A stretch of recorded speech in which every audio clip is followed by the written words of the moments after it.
आज हम पढ़ाने वाले हैं पादप आकारिकी मॉर्फोलॉजी पहली क्लास। पादप आकारिकी जिसको अंग्रेजी में मॉर्फोलॉजी कहते हैं। तो पादप आकारिकी क्या होती है? तो वनस्पति विज्ञान की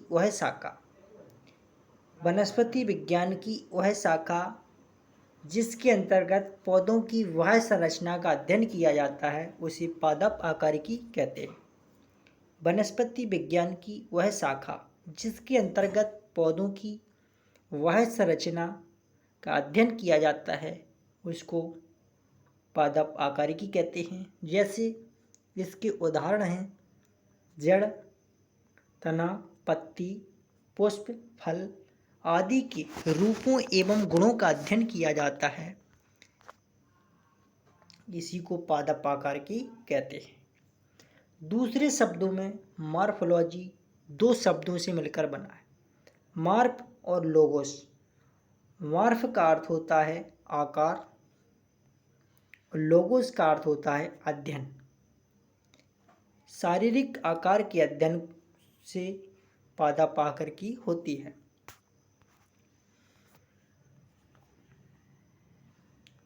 तो ये हैं पादप, इन्हीं को प्लांट्स कहते हैं। फ्लोवर यानी पुष्प, लीफ फ्रूट यानी फल, स्टेम टहनी, रूट मीन्स जड़ होती है इसकी।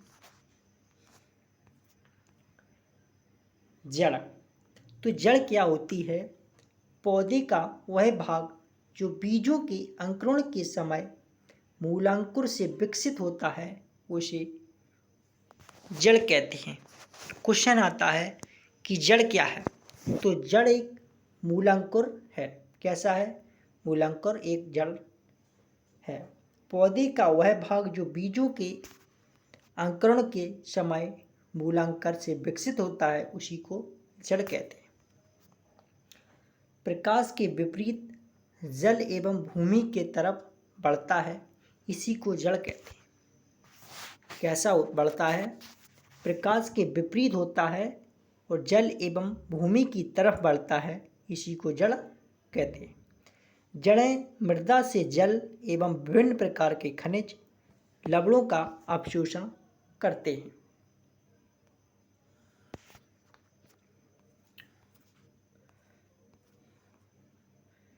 जड़ की विशेषताएं। जड़ की विशेषताएं, जड़ पौधों के अक्ष आरोही भाग हैं जो मूलांकुर से विकसित होते हैं। तो जड़ क्या है? पौधों के अक्ष का अवरोही भाग है। कैसा भाग है? अवरोही। यह मूलांकुर से विकसित होता है। जड़ सदैव प्रकाश से दूर भूमि में वृद्धि करता है। भूमि में रहने के कारण जड़ों का सफ़ेद अथवा मटमैला रंग होता है। ये क्वेश्चन सबसे ज़्यादा एग्जाम में पूछा जाता है कि मिट्टी में जो रंग है, भूमि में रहने के कारण जड़ों का रंग सफ़ेद और मटमैला हो जाता है। सफ़ेद और मटमैला जड़ों का रंग क्यों हो जाता है? तो भूमि यानी भूमि में रहने के कारण सफ़ेद और मटमैला हो जाता है।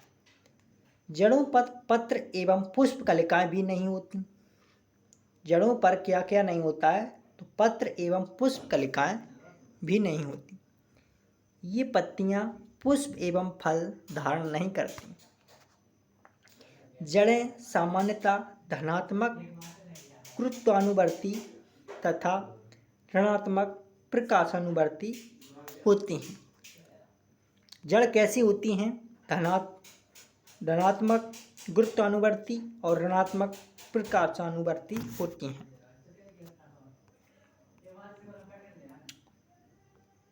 जड़ का सिरा मूल गोप द्वारा सुरक्षित रहता है।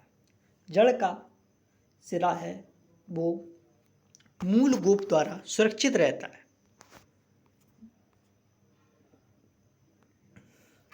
जड़ के प्रकार, तो जड़ दो प्रकार की होती हैं, मूसला जड़ और अपस्थानिक जड़। जड़ कितने प्रकार की होती हैं? मूसला जड़ और अपस्थानिक जड़। मूसला जड़ तर्करूपी, शंकरूपी, कुंभरूपी, न्यूमेटाफिल। मूसला जड़ कितने प्रकार की होती हैं? तो 4 प्रकार की होती हैं। मूसला जड़ 4 प्रकार की होती हैं: तर्करूपी, शंकरूपी, कुंभरूपी, न्यूमेटाफिल। अपस्थानिक जड़।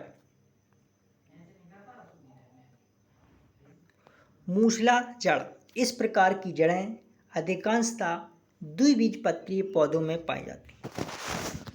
मूसला जड़ किसमें पाई जाती है? तो द्विबीजपत्रीय पौधों में पाई जाती है। इसके बाद इस प्रकार की जड़ में मूलांकुर विकसित होकर एक मुख्य जड़ का निर्माण करता है। किसमें? मूसला जड़ में।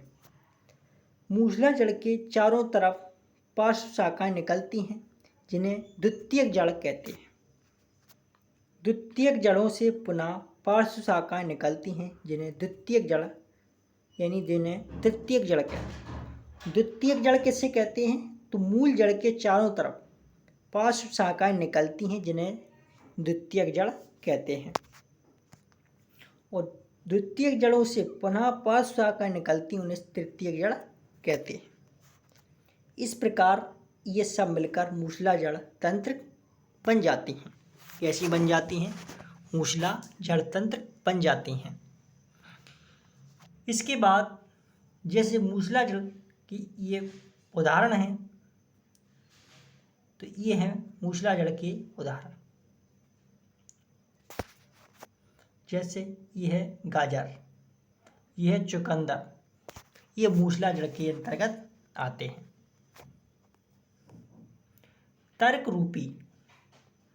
तर्क रूपी इस प्रकार की मूसला जड़ मध्य में फूली तथा आधार एवं शीर्ष की ओर पतली होती हैं।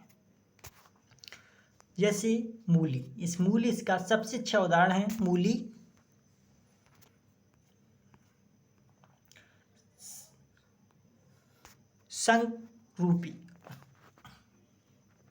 शंकरूपी इस प्रकार की मूसला जड़ें आधार की ओर मोटी तथा नीचे की ओर क्रमशः पतली होती हैं। कैसी?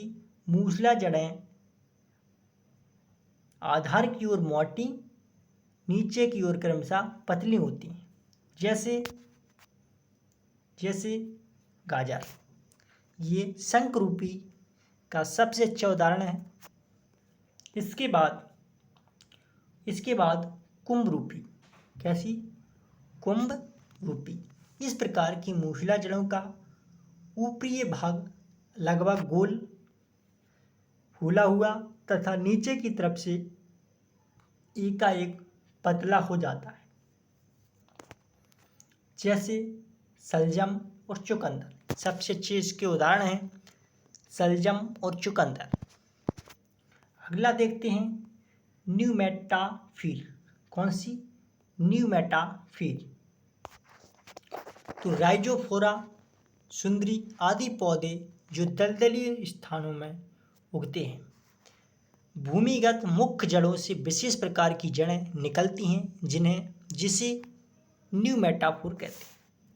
क्वेश्चन आता है कि न्यूमेटाफोर कहते हैं, न्यूमेटाफोर किसे कहते हैं? तो भूमिगत मुख्य जड़ों से विशेष प्रकार की जड़ें निकलती हैं, जिसे न्यूमेटाफोर कहते हैं। खूंटे के आकार की होती हैं, जो वायु में निकल आती हैं। इनके ऊपर अनेक छोटे छोटे छिद्र होते हैं, जिन्हें न्यूमेथोडस कहते हैं। जैसे राइजोफेरा, सुंदरी आदि।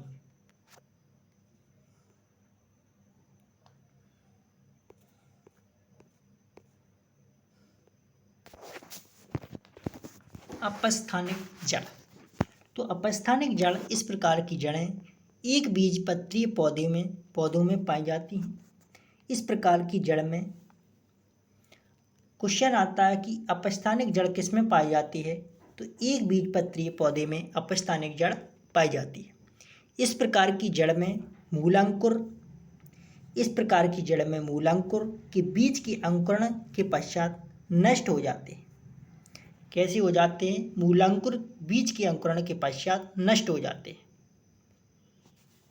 मूलांकुर के अतिरिक्त पौधे के किसी अन्य भाग से विकसित होने वाली जड़ों को अपस्थानिक जड़ कहते हैं।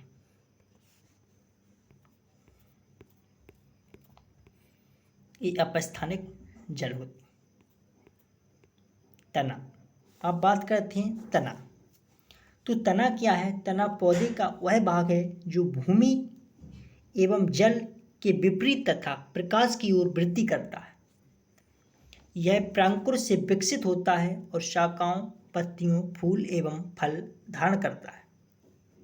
इसी को तना कहते हैं। तने की विशेषताएं क्या होती हैं? तने की विशेषताएं, तो तना पौधे का आरोही भाग है जो भूमि के विपरीत प्रकाश की ओर गति करता है। तने की विशेषताएं, तना पौधे का आरोही भाग है जो भूमि के विपरीत प्रकाश की ओर गति करता है। तने की अग्र सिरे पर कलिकाएं पाई जाती हैं जिनसे तना वृद्धि करता है। तने पर शाखाएं, तना, पत्तियां लगेंगी। तने का आकार बेलनाकार, चपटा, कोणीय होता है।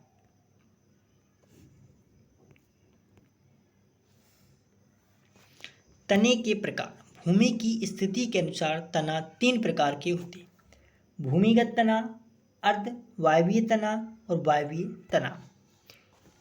तने 3 प्रकार के होते हैं। भूमि की स्थिति के अनुसार तना 3 प्रकार के होते हैं। कौन कौन से? भूमिगत तना, अर्धवायवीय तना, वायवीय तना। अब बात करते हैं पौधे के तने का वह भाग जो भूमि के अंदर पाया जाता है, उसे भूमिगत तना कहते हैं। क्वेश्चन आता है कि भूमिगत तना किसे कहते हैं? तो भूमिगत तना भूमि के अंदर, किसके अंदर? भूमि के अंदर पाया जाता है, उसे भूमिगत तना कहते हैं।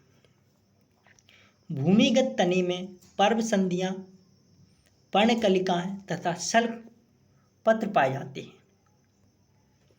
प्रतिकूल परिस्थितियों में भूमिगत तने भोजन संग्रह करने के कारण मोटा एवं मांसल हो जाता है, जैसे हल्दी, अदरक, केला, फर्न, आलू, प्याज, लहसुन, कचालू, जिमीकंद, अरबी आदि। ये सभी तना के उदाहरण हैं। क्वेश्चन आता है कि अदरक क्या है? तो अदरक एक तना है, हल्दी तना है, केला, फर्न, आलू, प्याज, लहसुन, कचालू, जिमीकंद, अरबी, ये सभी तना के अंतर्गत आते हैं। अर्धवायवीय तना। तो अर्धवायवीय तना किसे कहते हैं? जब तने का कुछ भाग भूमि के अंदर तथा कुछ भाग भूमि के बाहर यानी वायु में पाया जाता है, तो इस तने को अर्धवायवीय तना कहते हैं। अर्धवायवीय तना किसे कहते हैं? तो कुछ भाग भूमि के अंदर तथा कुछ भाग भूमि के बाहर वायु में पाया जाता है, उसे अर्धवायवीय तना कहते हैं। जैसे दूब घास, मर्सिलिया, पैसीफ्लोरा, अरुई, जलकुंभी, समुद्री शोक, गुलदाउदी, पिपरमेंट आदि। अर्धवायवीय तने में कायिक जनन के लिए कलिकाएं पाई जाती हैं जिनसे पार्श्व शाखाएं की उत्पत्ति होती है।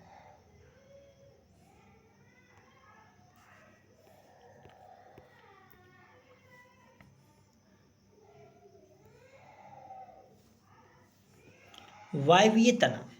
तो वायवीय तना जब संपूर्ण तना भूमि के ऊपर स्थित होता है।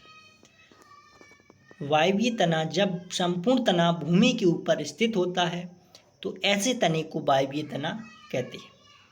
इस प्रकार के तने में शाखाएं, पत्तियां एवं पर्वसंधियां, कलिकाएं, फल फूल सभी पाए जाते हैं। इसके उदाहरण गुलाब, अंगूर, नागफनी, रसकद, कोकोलोबा, ये सभी वायवीय तना के अंतर्गत आते हैं। पत्ती। लीफ अंग्रेजी में पत्ती को लीफ कहते हैं। ये सभी दिख रही हैं, ये सभी पत्तियां हैं। आप लोग पहचान गए होंगे कि ये सभी क्या हैं, पत्तियां हैं।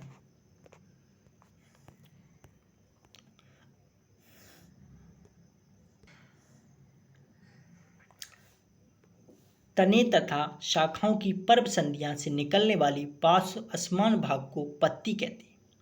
हरित लवक की उपस्थिति के कारण पत्ती का रंग हरा होता है। क्वेश्चन आता है कि पत्ती का हरा रंग किसके कारण होता है, तो हरित लवक की उपस्थिति के कारण पत्ती का रंग हरा होता है। जैसे ये दिख रही है, ये पत्तियां का रंग हरा है। Leaf part names.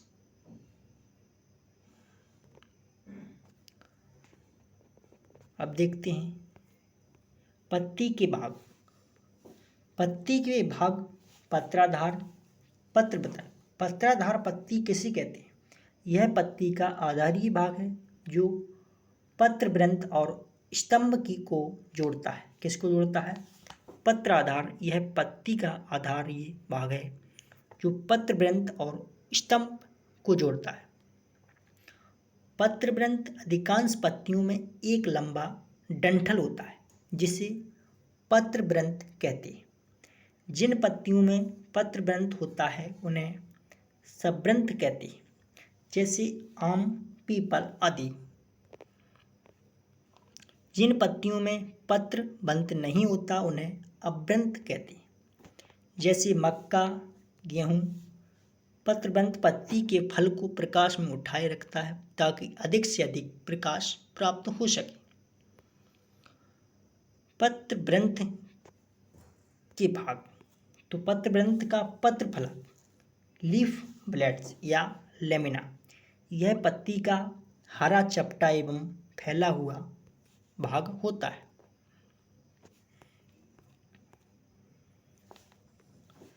पत्तियां प्रकाश संश्लेषण की क्रिया द्वारा पौधे के लिए भोजन का निर्माण करती हैं। क्वेश्चन आता है कि पेड़ पौधे भोजन किस प्रकार करते हैं, तो प्रकाश संश्लेषण की क्रिया के द्वारा भोजन का निर्माण पेड़ पौधे करते हैं।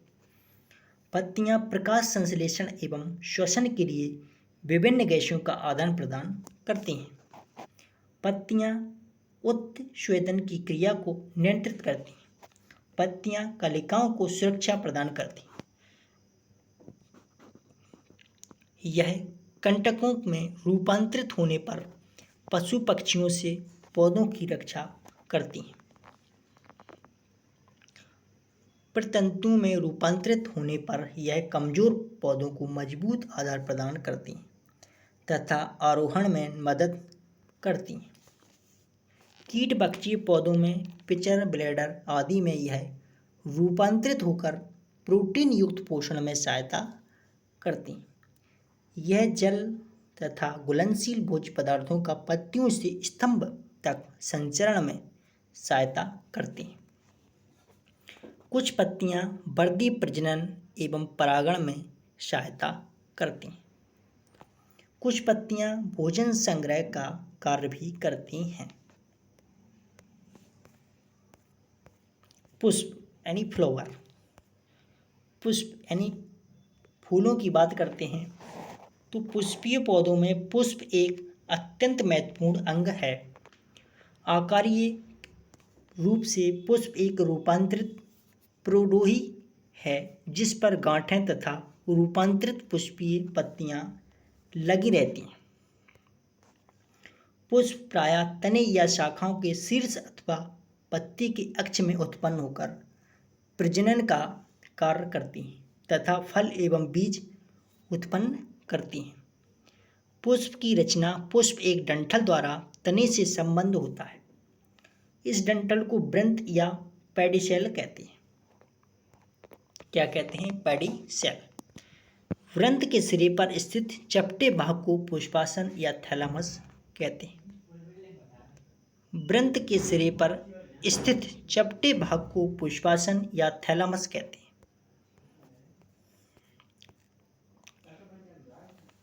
पुष्प के 4 मुख्य भाग होते हैं।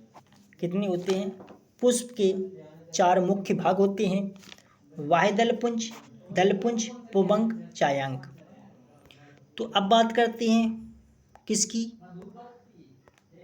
बाह्य दलपुंज। तो बाह्य दलपुंज क्या होता है? तो बाह्य दलपुंज होता है यह पुष्प के सबसे बाहर का चक्र होता है, इसको बाह्य दलपुंज कहते हैं। यह हरे छोटी पत्तीनुमा संरचनाओं का बना होता है, जिन्हें बाह्य दलपुंज या बाह्य दल कहते हैं। ये कली को तथा उसके अन्य आंतरिक भागों की सुरक्षा प्रदान करते हैं। कुछ पुष्पों में यह रंगीन होकर परागण के लिए कीटों का आकर्षित करने का काम करता है।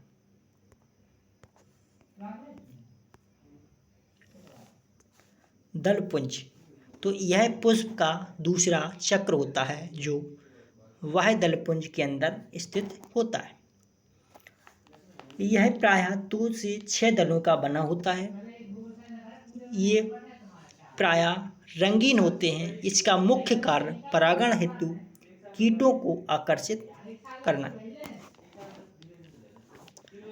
जब दल स्वतंत्र होते हैं तो उन्हें पृथक दलीय तथा जब वे जुड़े होते हैं तो उन्हें संयुक्त दलीय कहते हैं।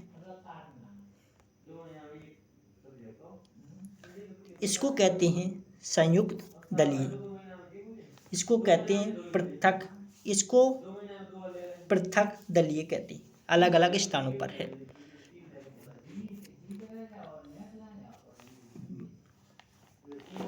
पुमंग, एड्रोसियम। पुमंग क्या होता है? तो यह पुष्प का तीसरा चक्र है जो नर अंगों का बना होता है। प्रत्येक नर अंग पुंकेसर कहलाता है। कैसे कहलाता है? प्रत्येक नर अंग पुंकेसर कहलाता है। पुंकेसर ही पुष्प का वास्तविक नर भाग है। प्रत्येक पुंकेसर के 3 भाग होते हैं, तंतु या फिलामेंट, परागकोश या एंथर तथा योजी या कनेक्टिव।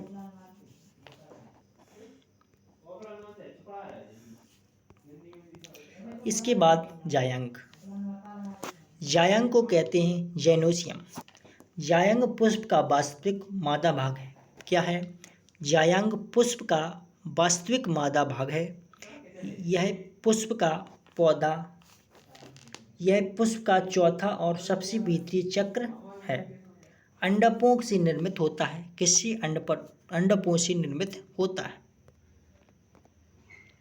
आकार की दृष्टि से अंडक एक वर्टिकली मुड़ी हुई पर्ण है जिसके जुड़े हुए किनारों पर बीजांड उत्पन्न होते हैं।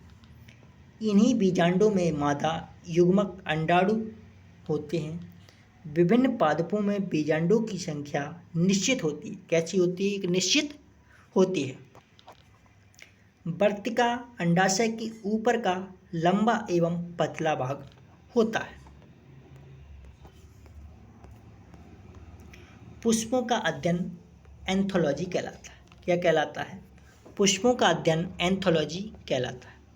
जिन पुष्पों में पुष्प के चारों चक्र बाह्य दलपुंज, पुंसंग, जायंग उपस्थित होते हैं उन्हें पूर्ण पुष्प कहते हैं।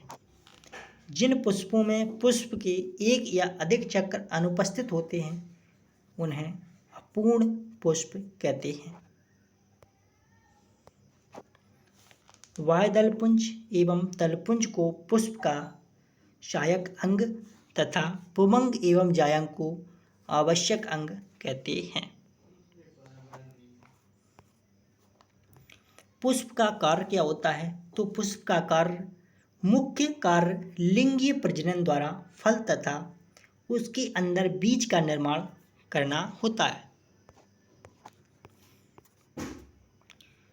परागण, पॉलिनेशन, पराग कणों के पराग कोश से मुक्त होकर उसी जाति के पौधे के जायंग के वर्तिकाग्र तक पहुंचने की क्रिया को परागण कहते हैं। इसके बाद परागण के प्रकार, टाइप ऑफ पॉलिनेशन। परागण के प्रकार, टाइप ऑफ पॉलिनेशन। परागण के प्रकार, टाइप ऑफ पॉलिनेशन। परागण दो प्रकार के होते हैं, स्वपरागण, परपरागण। स्वपरागण जब एक पुष्प के परागण उसी पुष्प के वर्तिकाग्र पर या उसी पौधे पर स्थित किसी अन्य पुष्प के वर्तिकाग्र पर पहुंचते हैं तो इसे स्वपरागण कहते हैं। परपरागण किसे कहते हैं? जब वह पुष्प परागण उसी जाति के दूसरे पौधों पर स्थित पुष्प के वर्तिकाग्र पर पहुंचता है, उसे परपरागण कहते हैं। परपरागण कई माध्यमों से होता है। परपरागण पौधों के लिए उपयोगी होता है। परपरागण के लिए किसी माध्यम की आवश्यकता होती है, जैसे वायु, कीट, जल, जंतु इस आवश्यकता की पूर्ति करते हैं।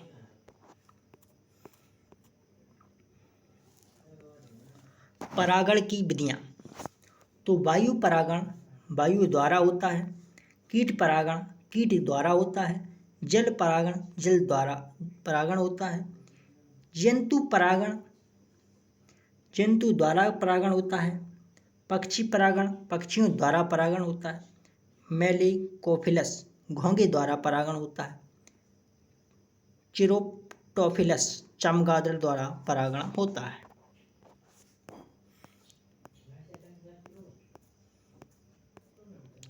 फल का निर्माण, तो फल का निर्माण कैसे होता है? फल का निर्माण अंडाशय से होता है। किससे? अंडाशय से होता है। परिपक्व अंडाशय को ही फल कहा जाता है। परिपक्व अंडाशय की भित्ति फल भित्ति का निर्माण करती है। फल भित्ति मोटी या पतली हो सकती है। मोटी फल भित्ति में प्रायः 3 स्तर हो जाते हैं। बाहरी स्तर को बाह्य फल भित्ति कहते हैं, मध्य स्तर को मध्य फल भित्ति कहते हैं, सबसे अंदर के स्तर को अंतः फल भित्ति कहते हैं।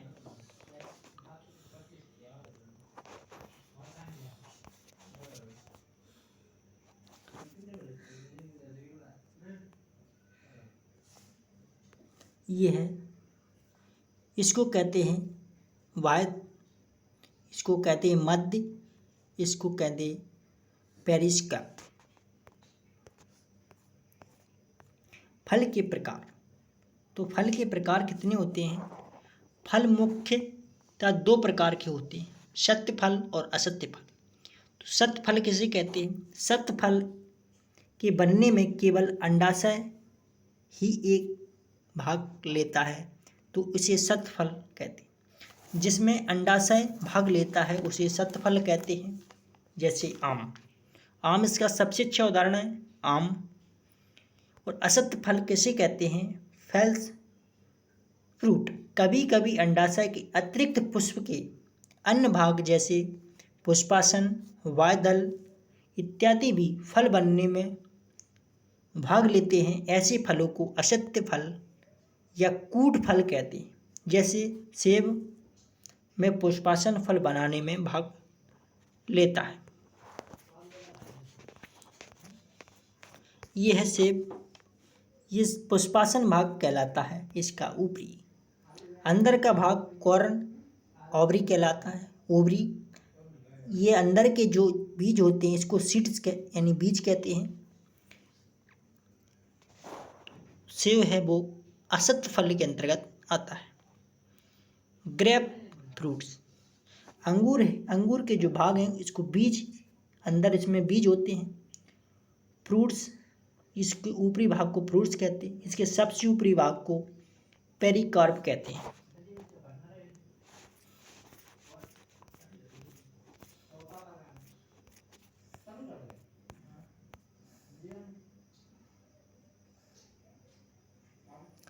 वार्षिक वलय का अध्ययन डेंड्रोक्रोनोलॉजी कहलाता है।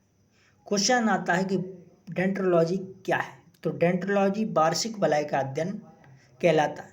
एग्जामिनर आपके साथ खेल खेल सकता है कि इस प्रकार कि वार्षिक वलय का अध्ययन क्या कहलाता है। तो वार्षिक वलय का अध्ययन डेंड्रोक्रोनोलॉजी कहलाता है। प्रकाश संश्लेषण फोटोसिंथेसिस। प्रकाश संश्लेषण सिर्फ हरे पौधों एवं कुछ जीवाणुओं में घटित होने वाली वह क्रिया है जिसको प्रकाश संश्लेषण कहते हैं, जिसमें पौधे के हरे भाग सौर ऊर्जा को ग्रहण कर वायुमंडल से ली गई कार्बन डाइऑक्साइड तथा भूमि से अवशोषित जल H2O के द्वारा कार्बोहाइड्रेट का निर्माण करते हैं। इस प्रक्रिया में ऑक्सीजन एवं जल सहायक उत्पाद के रूप में निष्कासित होते हैं। पौधों में होने वाली यह क्रिया हरित लवक या पर्णहरित की उपस्थिति में संपन्न होती।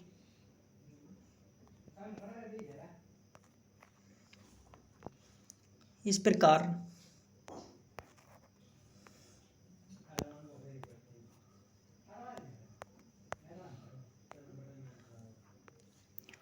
सूर्य का प्रकाश पर्णहरित C6H12O6 plus 6H2O plus 6O2 ये होता है प्रकाश का सूत्र होता है सूर्य का प्रकाश का पर्णहरित।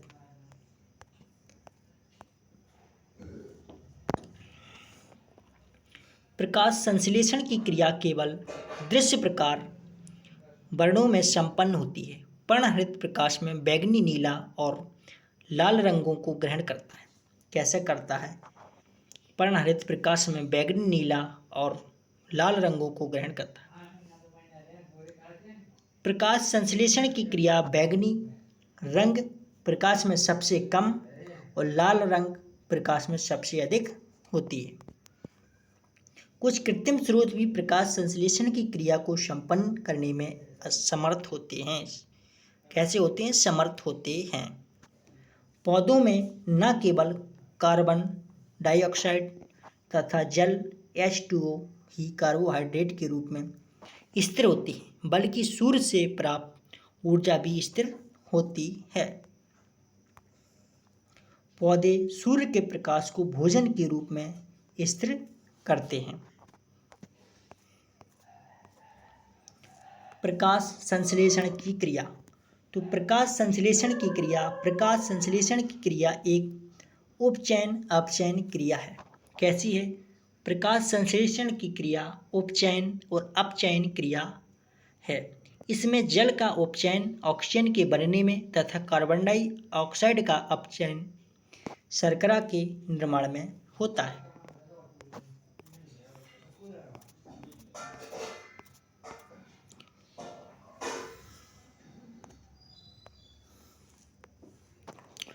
पौधों की जैविक क्रियाओं के बीच समन्वय स्थापित करने वाले रासायनिक पदार्थ को पादप हार्मोन्स या फाइटोहार्मोन्स कहते हैं।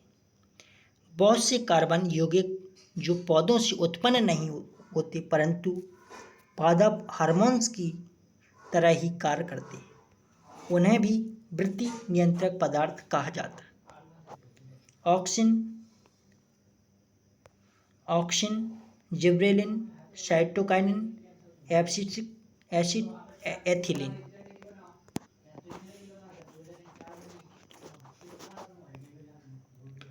ऑक्सिन।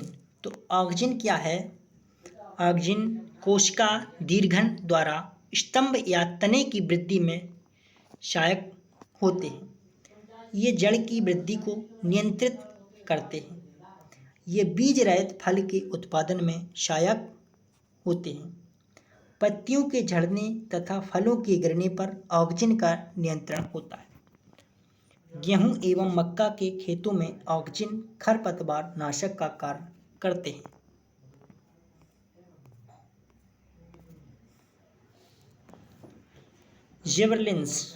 जिबरेलिन्स कोशिका विभाजन तथा कोशिका दीर्घन द्वारा तने को लंबा बनाते हैं, जिसके कारण पौधे बृहद आकार के हो जाते हैं। उसके बाद जिबरेलिन्स हार्मोन्स का प्रयोग करके बीज रहित फलों का उत्पादन किया जाता है।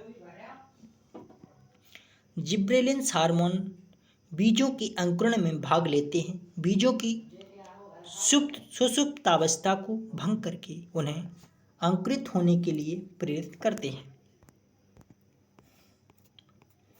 साइटोकाइनिन क्या है? तो साइटोकाइनिन कोशिका विभाजन के लिए एक आवश्यक हार्मोन्स है। क्वेश्चन आता है कि कोशिका में कौन सा हार्मोन्स है? तो साइटोकाइनिन हार्मोन्स पाया जाता है। इसके बाद ऊतकों एवं कोशिकाओं का विभेदन का कार्य करती है क्या? साइटोकाइनिन। साइटोकाइनिन ऊतकों एवं कोशिकाओं का विभेदन का कार्य करती है। इसके बाद साइटोकाइनिन पार्श्व कलिकाओं की वृद्धि को प्रारंभ करते हैं। साइटोकाइनिन बीजों के अंकुरण को प्रेरित करते हैं। एथिलीन, तो एथिलीन के द्वारा पौधों की चौड़ाई में वृद्धि होती है। यह पौधों की पत्तियों एवं फलों के झड़ने की क्रिया को नियंत्रित करता है। पौधे के विभिन्न भागों को सुषुप्तावस्था को समाप्त कर इसे अंकुरण के लिए प्रेरित करता है। एथिलीन हार्मोन फलों के पकने में मुख्य भूमिका निभाता है। क्वेश्चन आता है कि फल को पकाने में कौन सा हार्मोन सहायक है? तो एथिलीन हार्मोन्स फल को पकाने में महत्वपूर्ण भूमिका निभाता है। इसके बाद फ्लोरिजेंस, तो फ्लोरिजेंस का संश्लेषण पत्तियों में होता है, परंतु ये फूलों के खिलने में मदद करते हैं। इसलिए फ्लोरिजेंस को फूल खिलाने वाला हार्मोन्स कहते हैं। विशेषीकृत पौधे, विशेषीकृत पौधे कौन कौन से होते हैं? एरिमोफाइटस रेगिस्तान या स्टेपी में उगने वाले पौधे होते हैं। लिथोफाइटस चट्टानों पर उगने वाले पौधे होते हैं। सेमोफाइटस बालू में उगने वाले पौधे। स्क्लेरोफाइटस काष्ठीय झाड़ी पौधे। हेलोफाइटस अधिक सांद्रता वाली मृदा में उगने वाले पौधे। ऑक्जिलोफाइटस अम्लीय मृदा में उगने वाले पौधे। हीलोफाइटस दलदल में उगने वाले पौधे।